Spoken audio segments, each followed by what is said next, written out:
Welcome to Film on Tape, a free audio library for creatives in film and television. My name is Misha Calvert, and I've worked as an actor, writer, director, and producer for many decades. I had so many questions when I was first getting started in New York, and I just wanted fast, free answers. That is what this library is for. The work that you do as a creative is so important. I really hope that this library is going to help get your work out there. Film on Tape is sponsored by Vermilion, a coaching and educational company for creatives. You can learn more at clubvermilion.com. I think we've all seen bad acting out there on film or television. A surprising amount, really, on Hollywood and big budget TV. And I also see a decent amount of it in self-tapes. Today I'm going to tell you how to avoid acting bad on camera. It's going to be fun. It's going to be quick.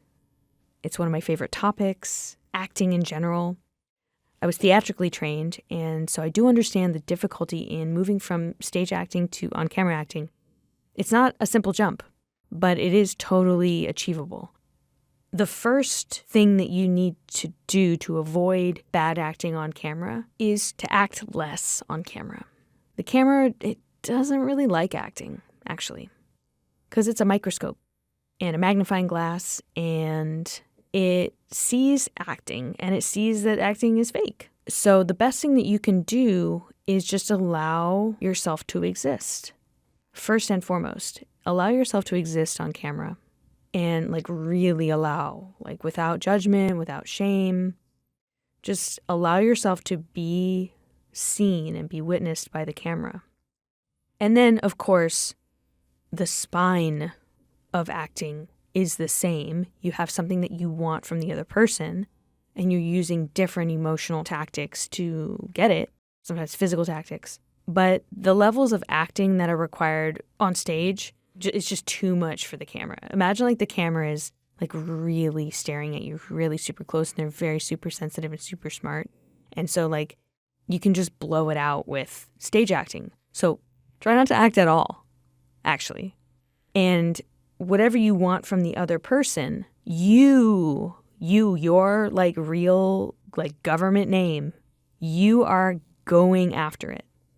You're not pretending to go after it. You're not pretending that you're this, Victorian lady or a hacker in the Pentagon. You are that person, and you're really going after the thing that the reader has that you want. So, in summary, less acting, more existing. Number 2 way to avoid bad acting on camera is to remember that you're in an environment. Now, that environment is very likely generated by your imagination, but if you're just locked in, dialed in, staring at your reader the whole time, that is bad. Makes you look like an amateur. Do what I refer to as building the room. And building the room is just in your mind's eye. You close your eyes for 10 seconds. You see what the room looks like in front of you with your eyeballs, and then open your eyes and you see it there as well. So it's still there. And then look to your left and you see what the room looks like in the scene. We're talking imagined circumstances, what it might look like. I'm picturing myself on the set of Severance, just to be transparent. I see the cubicles and the computer screens to my left. I see the weird walls and carpet to my right. And then I look behind me and I see the white walls and the hallway down behind me. So now the room is built, and with my eyes open, I can see everything. Suddenly I'm in a room. Whereas before I was just doing an audition. Now I'm in an environment. I am so excited to tell you that I'm launching a brand new slate of classes that are incredibly helpful on my website. Some of the classes include on-camera acting technique and how to self-produce your own film, actor self-care, which is something that nobody talks about, and how to write a feature film in 10 days, which I'm going to teach you how I did it and how you can do it too. And believe me when I say I poured my heart into these courses. Go to clubvermilion.com. I am so excited about this website. I can't wait to work with you.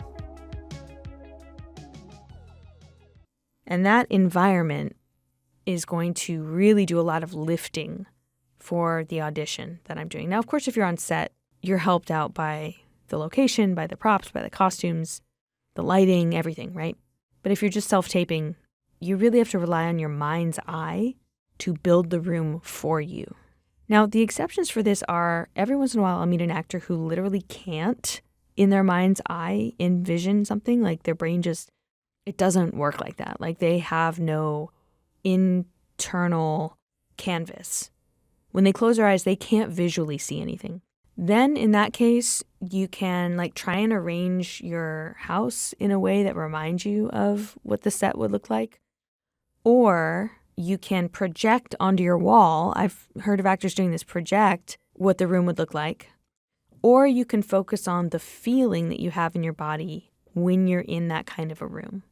So there's some workarounds in case you have that visual little caveat there. The number 3 way to avoid bad acting is to focus on the reader, specifically on changing the reader. So please have a reader. Please never, never, ever record yourself saying the lines as the reader and then play it back to yourself so you're talking to yourself in the audition tape. It is so weird. It's worse than AI. It's so creepy. And then I'm like, don't they have friends? Like, not to be mean, but you have to be able to find readers. And you also have to give. Like if someone that you know needs a reader, please try to be there for them because it just makes so much difference in the tape if you have a reader or not. And like ideally it's somebody with some acting experience, not just like your grandma, you know? Love grandmas, love that. But if you can get somebody who's experienced, that's really going to help you with the tape. So focusing on changing them is going to help you take the focus off of yourself. Because when we're just having a regular conversation, most of us are not like, oh, thinking about myself and, oh, was that stupid? Oh, how I need to like really tell them, how was your day? Like really nail that line. Like, no, that's not realistic. We're usually focused on the other person and like reading their body language. You know, we have in mind what we want. I want to ask them out, but I'm going to start with how was your day? Because just walking up to them and asking them out would be scary. So, you know, you got to mirror real life. And in real life, we're far more focused on the person we're talking to and on getting what we want than we are worrying about ourselves. So the added bonus of that last step is that it takes the self-consciousness off of yourself and it gives you a purpose in the room to be able to focus on somebody else, thus mimicking real life. This has been 3 ways to avoid bad acting on camera. And if it worked for you, I would love to know. I would love to know. Send me your audition tape. I'd love to watch it. Thank you so much. I've really enjoyed this. And maybe I should like show you some of my old tapes on my Instagram, like my 10 years ago audition tapes from when I was a shy. By the way, like I'm a recovering shy person. So I've been through all this. And I'll show you my bad actor tapes. Actually, I was never like bad, but anyway, let me know if you want me to share my tapes because that might be kind of fun. All right, guys, I'll see you next week. Thank you so much for listening to Film on Tape. If you like the way that I approach the industry, check out our other classes, consulting, and mentorship at clubvermilion.com. Vermilion is a home for artists and those looking to expand creatively. Whether you're an actor, a film professional, an entrepreneur, or a CEO, we'll help you find your voice and hone your skills to thrive in any market at any scale. You can schedule a free phone consultation at clubvermilion.com.